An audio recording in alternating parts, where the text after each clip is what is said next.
baca terus. Baca terus. Insyaallah.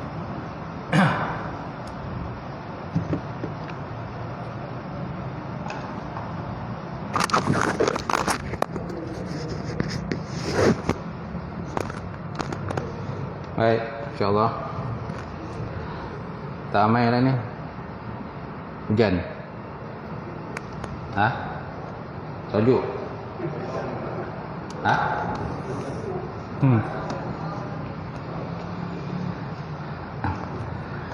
InsyaAllah kita mulakan kuliah malam ni dengan kita sama-sama baca semua kitab. Ila hadratin Nabi Muhammadin Mustafa Rasulullah sallallahu alaihi wasallam wa ala al-kiram ashab nizam syai'un lahumul Fatihah. A'udzu billahi minasyaitonir rajim. Bismillahirrahmanirrahim. Alhamdulillahi rabbil alamin. Ar-Rahmanir Rahim. Maliki yaumiddin. Iyyaka na'budu wa iyyaka nasta'in. Ihdinas siratal mustaqim. Siratal ladzina an'amta 'alaihim ghairil maghdubi 'alaihim waladdallin. Amin. Assalamualaikum warahmatullahi taala wabarakatuh. Alhamdulillahilladzi nahmaduhu wa nasta'in wa nastahdi wa na'udzu billahi min syururi anfusina wa min sayyiati a'malina. May yahdihillahu fala mudhillalah wa may yudhlilhu fala hadiyalah. Asyhadu an la ilaha illallah wahdahu la syarikalah wa asyhadu anna Muhammadan abduhu wa rasuluh. Allahumma salli wa sallim ala Sayyidina wa nabina wa habibina wa syafina wa maulana Muhammad imamil muttaqin wa qadul jahidin wa ala alihi wa sahbihi wa man da'a bi da'watihi wa sanna bi sunnatihi ila yaumil. Rabbi israh li sadri wa yassir li amri wahlul 'uqdatam min lisani yafqahu qawli. Subhanaka la ilma lana illa ma 'allamtana innaka antal alimul hakim. Wala haula wala quwwata illa billahil aliyyil azim. Qala Allah Subhanahu wa ta'ala fil Qur'anil Karim, a'udzu billahi minasyaitonir rajim. Bismillahirrahmanirrahim. Wa la tahsabannallaha ghafilan amma ya'malul zalimun. Innama yu'akhiruhum liyaumin tashkhasu fihi al-absar. Sadaqallahul azim. Maksudnya janganlah kamu menyangka Allah Subhanahu wa taala itu lalai terhadap apa-apa yang dikerjakan oleh orang yang zalim di kalangan kamu. Hanya saja mereka itu ditundakan azab oleh Allah Subhanahu wa taala sehingga mata mereka terbeliak satu hari nanti melihat azab Allah. Wa qala Nabi sallallahu alaihi wa ala alihi wasallam, "Ma yuridullahu bihi khairan yufaqihu fiddin." Maksudnya barang siapa dikehendaki Allah Taala kebajikan, nescaya diberikan kepahaman di dalam agama. Nawaitu ta'alluma wa ta'lim wa tazakkura wa tazkir wa naf'a wal intifa' wal ifadatu istifada wal hasa ala tamassuki bi kitabillah wa sunnati rasulih wa du'a ila al-huda wa dalalati ila khairi ibtigha'a wajhillah mardatihi wa qubi wa sawabi subhanahu wa ta'ala. InsyaAllah. Yang saya hormati silakan Tuan Imam. Ada Imam? Imam tak ada? Kita lah jadi Imam. Yang silakan Tuan Milal, seterusnya Tuan Pengerusi Masjid, Jawatan Kuasa Masjid, Tuan-Tuan Haji, Tuan-Tuan Hajah, sidang jemaah, Muslimin, Muslimat, Mu'minin, Mu'minat yang dirahmati Allah Ta'ala. Alhamdulillah kita panjatkan puji dan syukur kepada Allah Ta'ala kerana dengan limpah kurnia serta rahmat daripada Allah, sekali lagi kita dapat bersama pada malam ini untuk kita sambung kuliah sirah Rasulullah sallallahu alaihi wasallam. Kita berada di muka surat 67. Betul ya, 67. Berkenaan dengan kisah Halimatun Sa'diyah. Kisah Halimatun Sa'diyah. Kata Halimah ni Halimatun Sa'diyah lah. Pada masa itu adalah musim kemarau.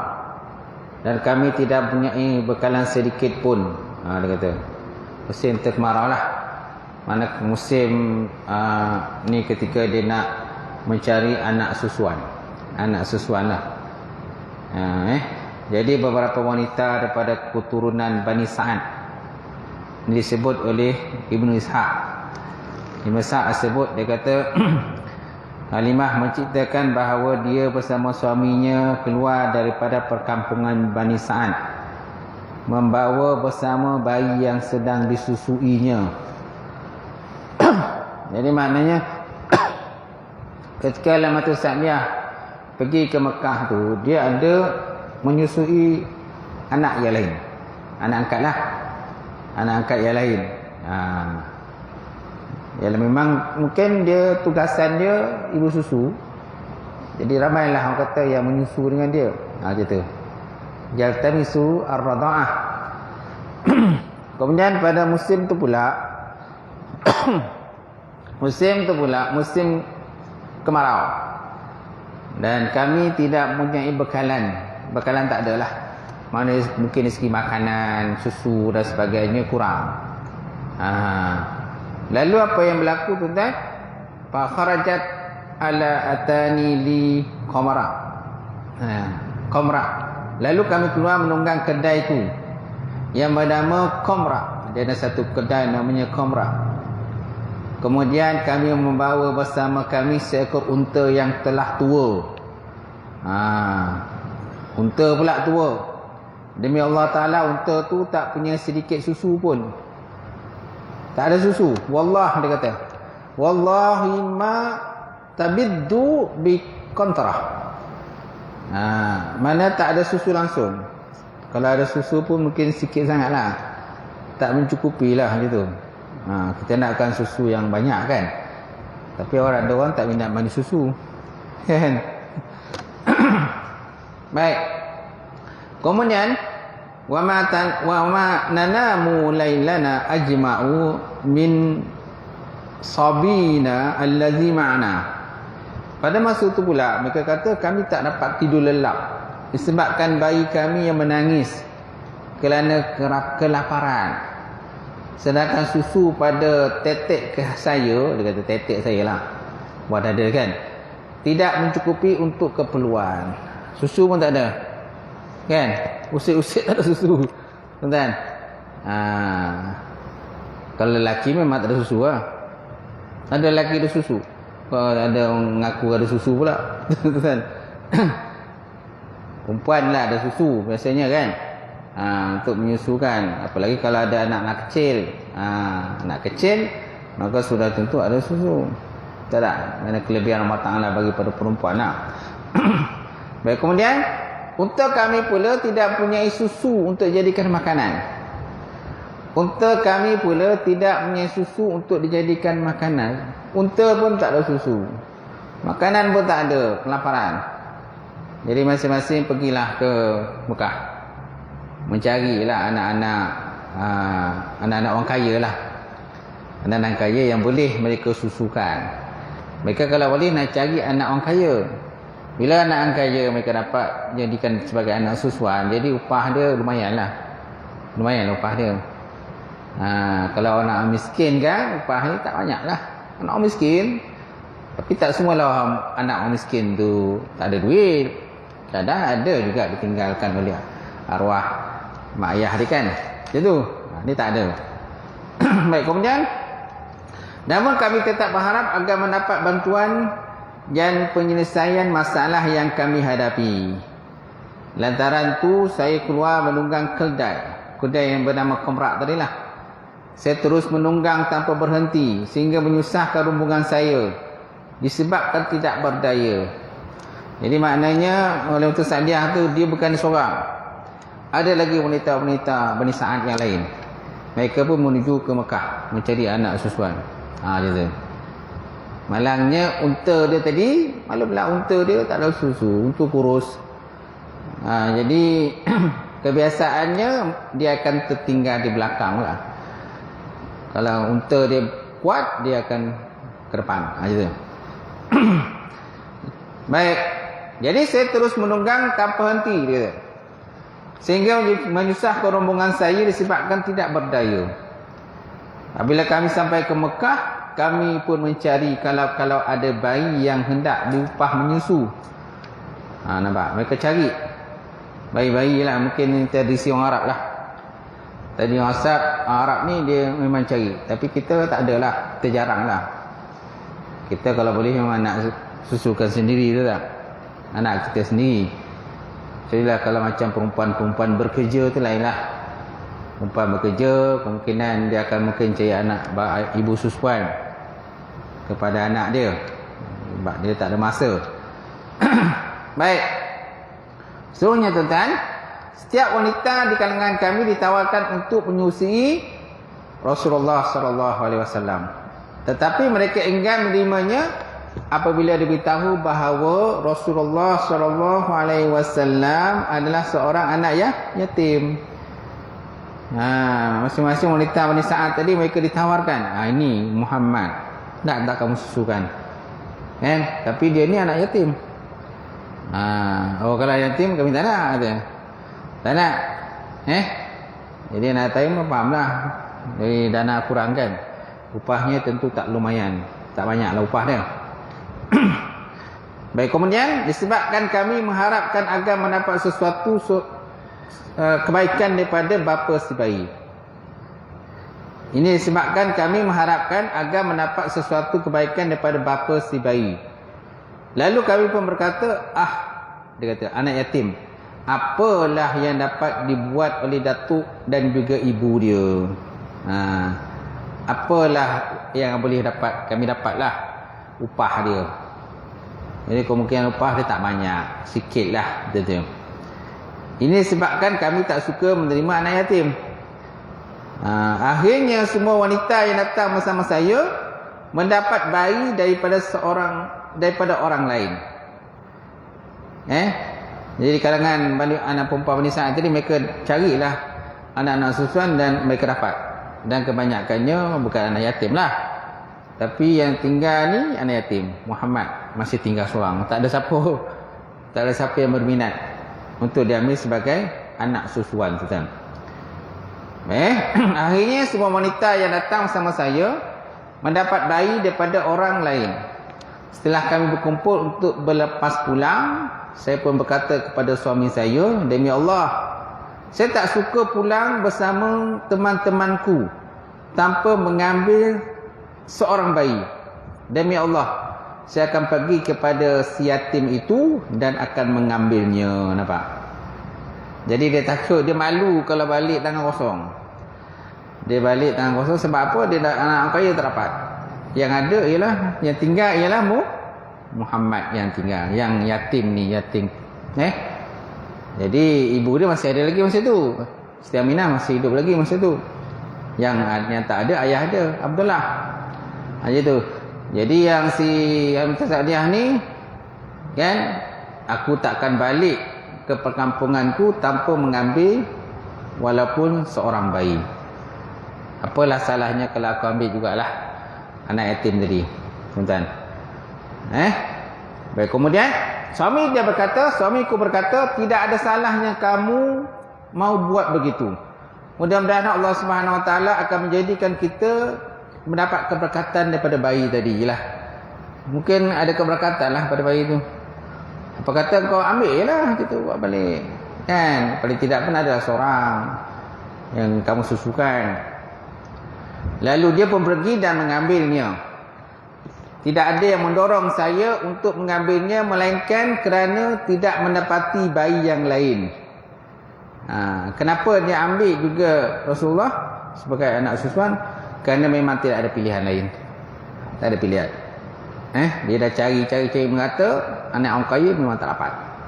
Sedangkan kawan-kawannya dapat anak orang kaya. Dia tak dapat apa. Yang ada ialah Rasulullah SAW yang masih tinggal lah gitu.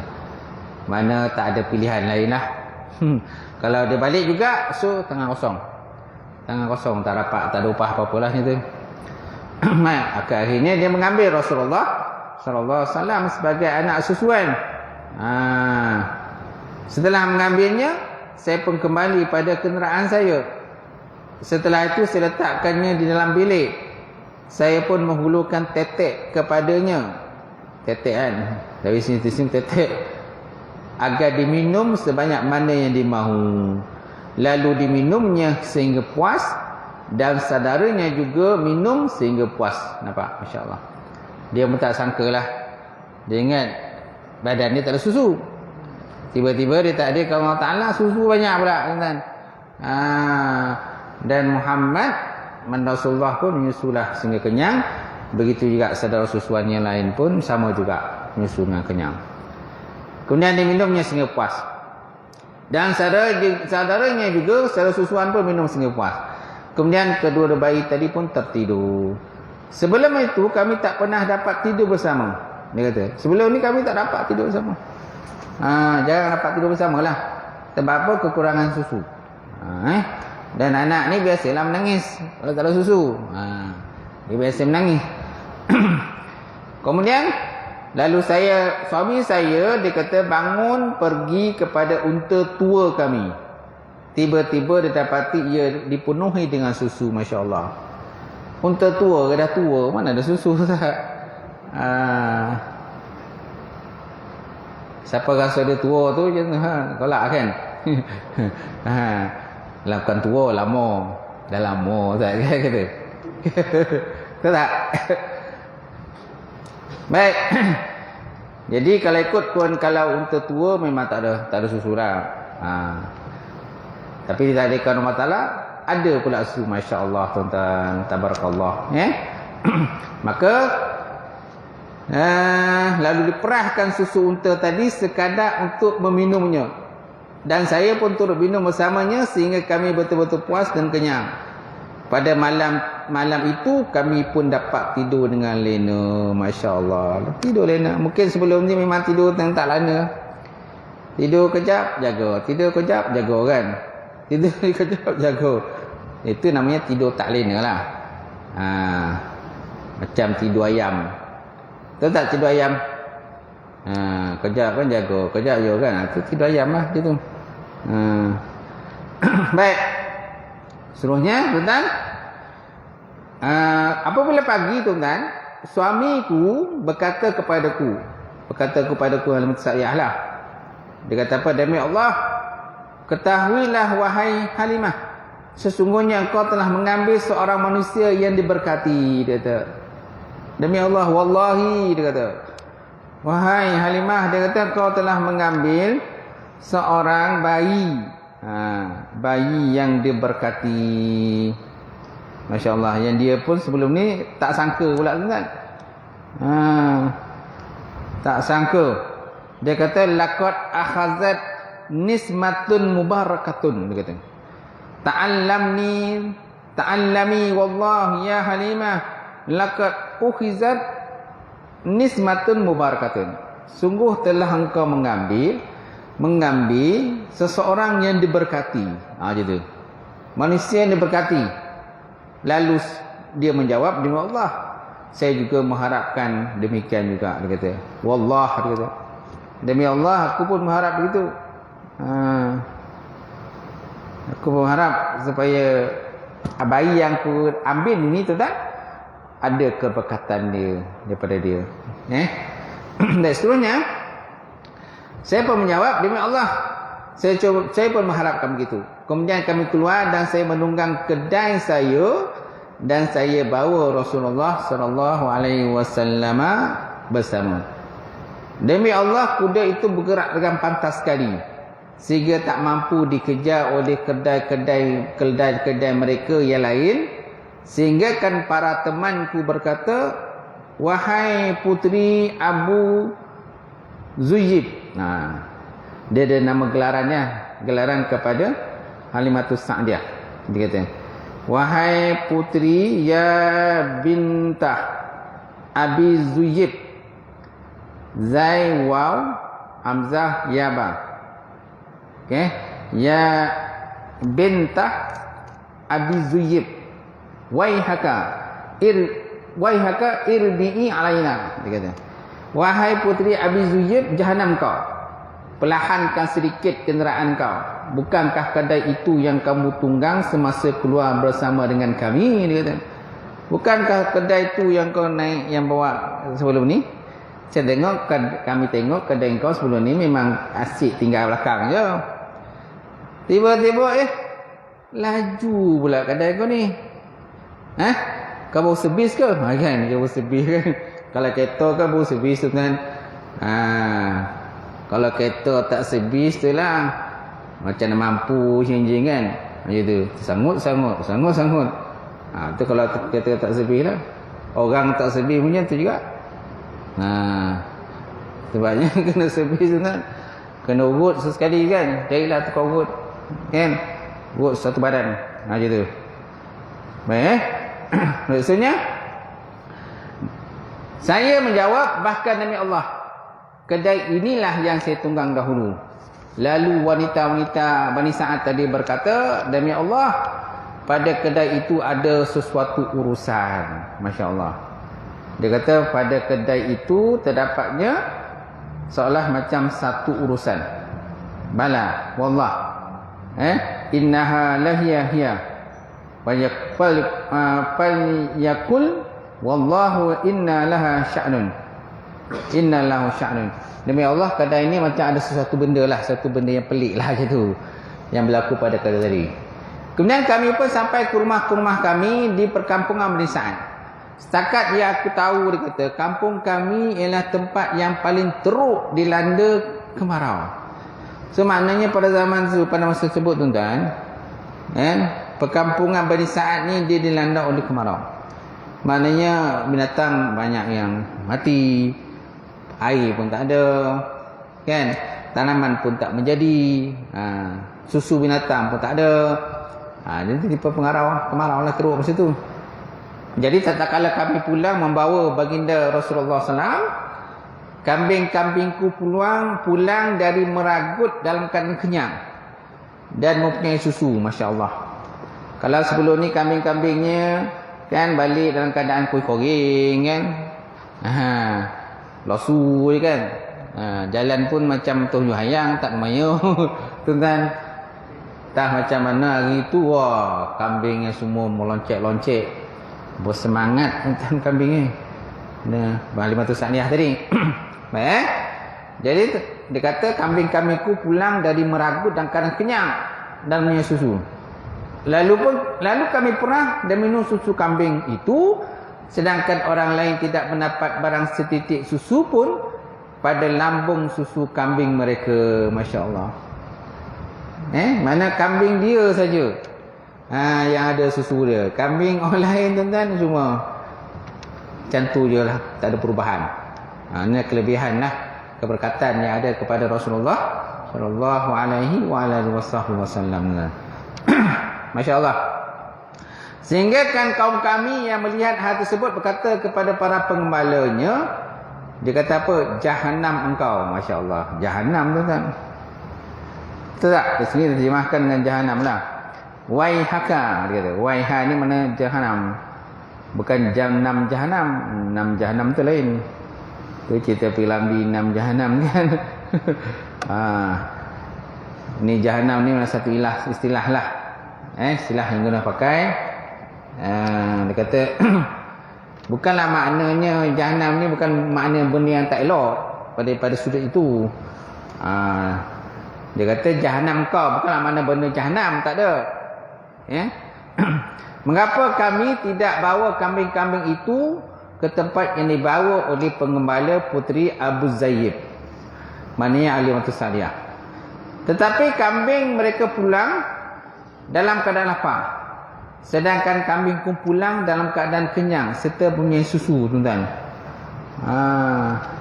Walaupun kambing-kambing kawan Halimah Sa'diyah tadi pun diarahkan ke tempat yang kambing-kambing Halimah Sa'diyah ni meragut, kan?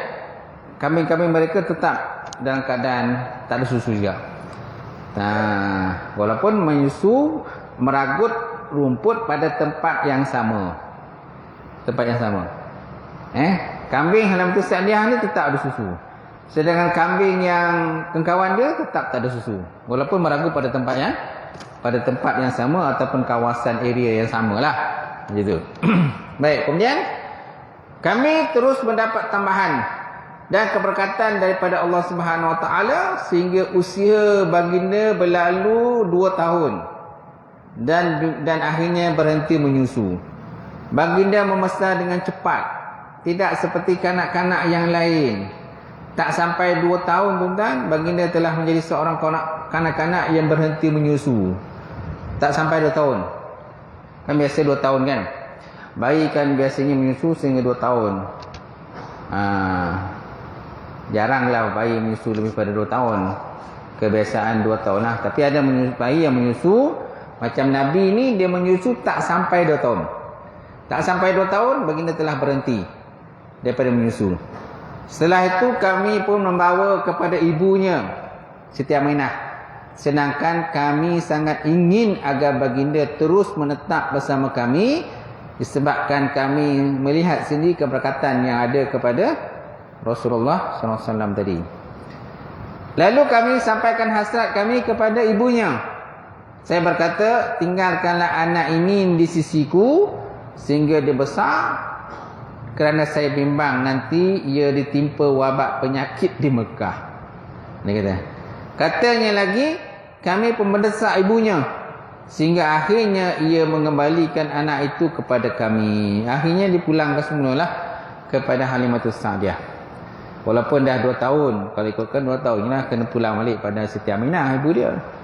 Tapi disebabkan dia nampak ada keberkatan, kelebihan-kelebihan tertentu yang ada kepada Nabi, maka dia minta tambahan tambahan penjagaan anak lah kepada ibu dia Siti Aminah. Baik, begitulah tuan-tuan bagaimana Rasulullah sallallahu alaihi wasallam berada dalam pemeliharaan Bani Sa'ad. Kan? Pemeliharaan Bani Sa'ad. Apabila berlalu 4 atau 5 tahun daripada kelahiran baginda, berlakulah peristiwa pembelahan dada Rasulullah sallallahu alaihi wasallam. Berlalu 4 ataupun 5 tahun. Maka datanglah malaikat. Kan sebab malaikat kan dia membelah dada Nabi ni 2 kali. Satu ketika tinggal bersama Halimatus Sa'diyah. Satu lagi ketika nak peristiwa Isra' dan Mi'raj. Sebelum peristiwa Isra' dan Mi'raj, Nabi dibelah dada sekali lagi. Cuma ada 2 kali lah. Dan dibawa naik ke langit bertemu dengan Allah Subhanahu Wa Taala. Baik.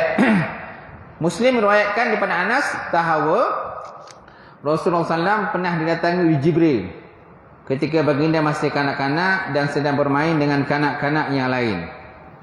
Jibril telah menangkapnya lalu membelah tempat hatinya serta mengeluarkan hati Nabi. Dalam hati itu dikeluarkan sebuku darah. Lalu dia berkata, inilah tempat syaitan kepadamu. Kata. Mana inilah dia tempat syaitan duduk. Gitu. Inilah tempat syaitan duduk. Maka dikeluarkan ataupun dibersihkanlah. Kalau sebut dalam kitab Arab, dia kata, haza hizzus syaitan. Haza hizzus syaitan minka. Summa ghasalahu fi tisti min zahabin bima'i zamzam.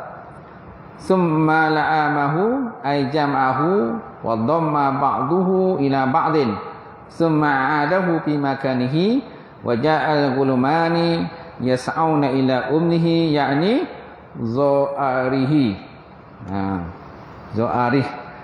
Baik, seterusnya kemudian dibasuh hati Nabi di dalam sebuah bekas yang dibuat pada emas dengan air zam-zam.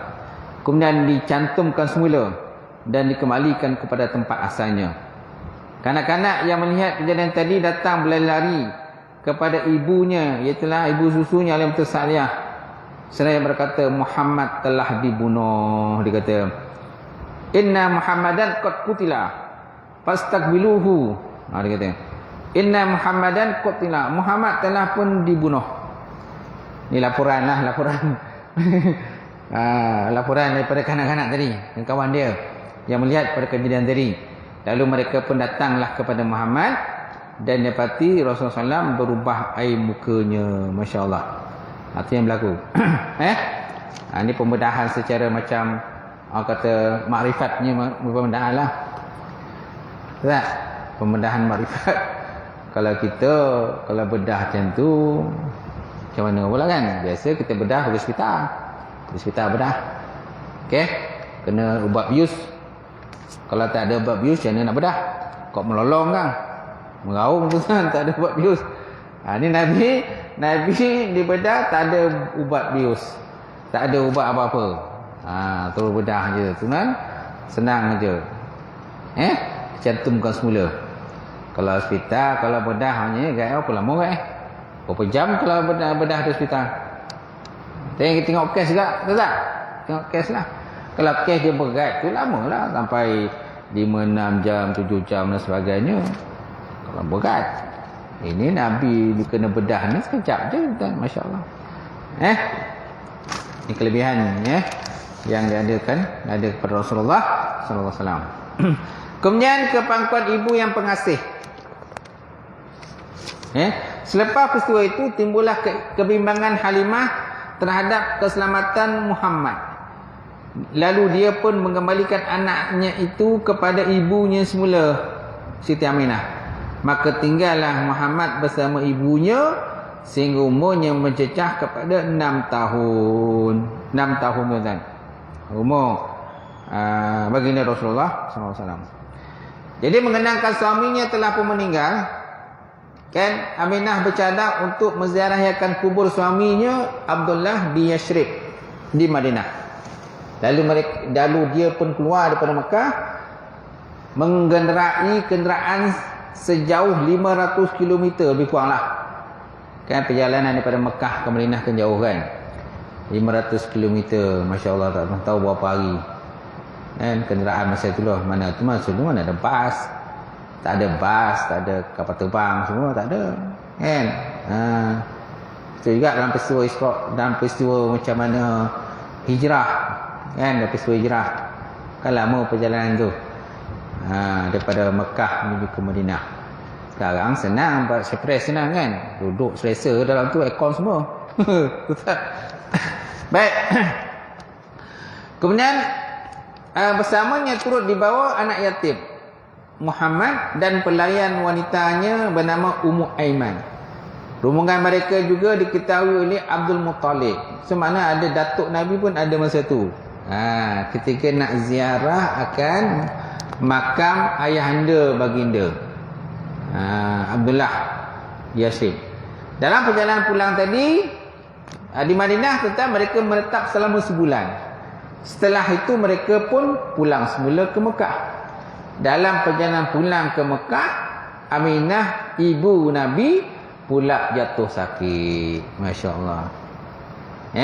Dan akhirnya semakin tenang semasa awal-awal perjalanan tersebut. Akhirnya dia meninggal dunia di tempat bernama Abwa.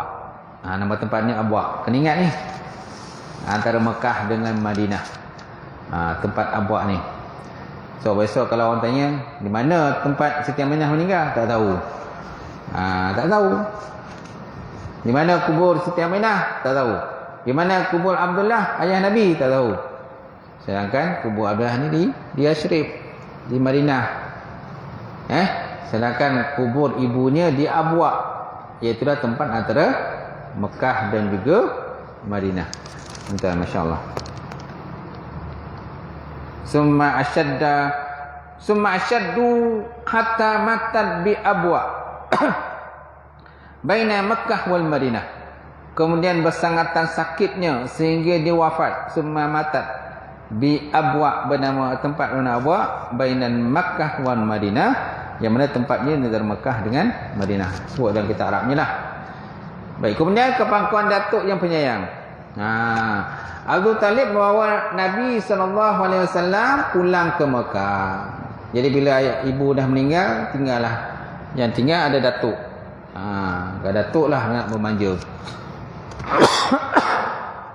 Jadi perasaan sayu dalam kalbunya mula bergelora terhadap cucunda yang yatim, yang baru sahaja ditimpa bencana, yang mendarahkan semula luka yang lama. Ibaratnya macam berdarah semula luka lama. Yang dulu kan ayah dia dah meninggal, jatuh sakit. Ayah dia jatuh sakit. maka meninggal. Ni ibu dia pula jatuh sakit.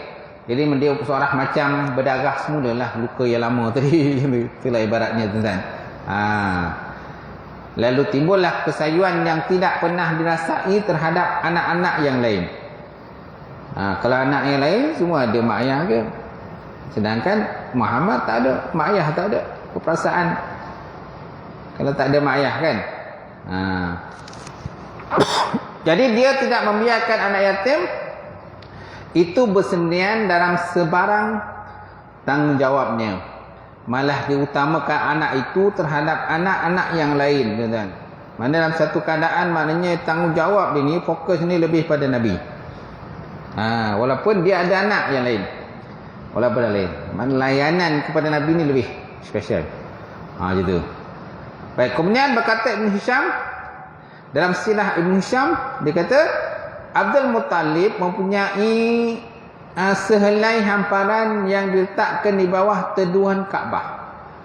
Anak pinaknya duduk di sekeliling hamparan, menanti dia keluar ke situ. Tidak ada seorang pun anak-anaknya berani duduk di atas hamparan tadi kerana hormat pada dia. Dia ada anak-anak yang lain dan tetapi tidak ada seorang pun yang berani nak duduk atas hamparan tadi. Dia ada satu hamparan, tak berani seorang. Masing-masing akan duduk di sekitar hamparan,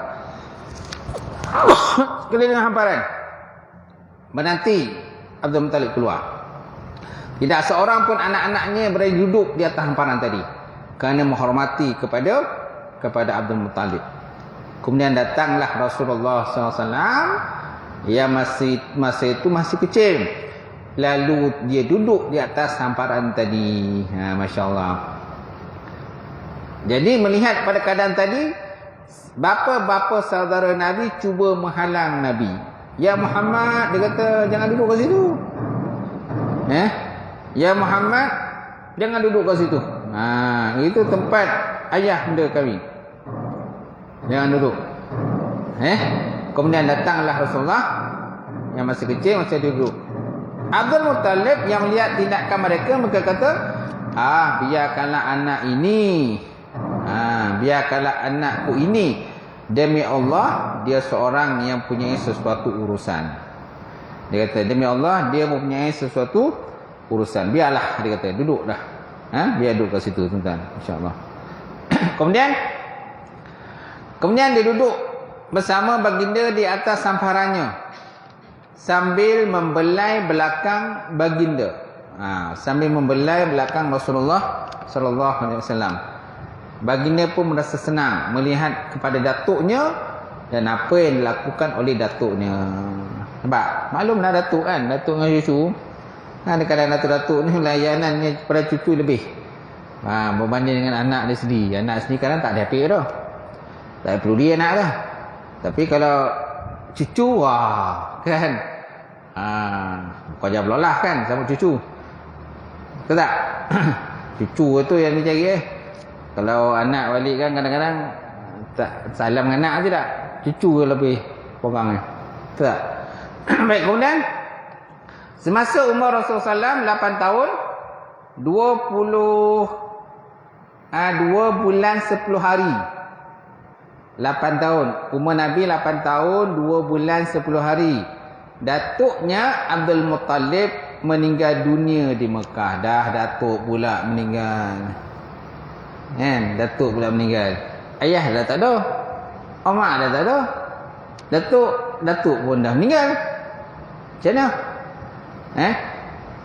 Sebelum kematiannya dia sempat berwasiat supaya penjagaan Rasulullah SAW diserahkan kepada bapa saudaranya Abu Talib, iaitulah saudara kandung bapa Rasulullah sallallahu alaihi wasallam. Okey, sampai situlah perbincangan kita pada malam ni. Insya-Allah akan datang kita sama lagi kepakuan bapa saudara Rasulullah sallallahu, itulah Abu Talib. Wallahu alam. Auzubillahi minasyaitonir rajim. Bismillahirrahmanirrahim. Alhamdulillahirabbil alamin wassalatu wassalam ala asyrafil mursalin wa ala alihi wa sahbihi ajmain. Allahumma zidna ilman nafi'a wa yaqinan sadiqan wa alam taqabbala wa rizqan halalan mubarakatan katsira وسعنا فتاه يا عليم نولنا قلوبنا بنور معرفتك وطهنا خطى عارفين اللهم فقنا في الدين اللهم فقنا في الدين اللهم اجعل هذا جمعا مرحوما وتفرقنا من بعده تفرقا معصوما ربنا آتنا في الدنيا حسنة وفي الآخرة حسنة وقنا عذاب النار سبحان ربك رب العزة عما يصفون والسلام على المرسلين الحمد لله رب العالمين قبل الله منكم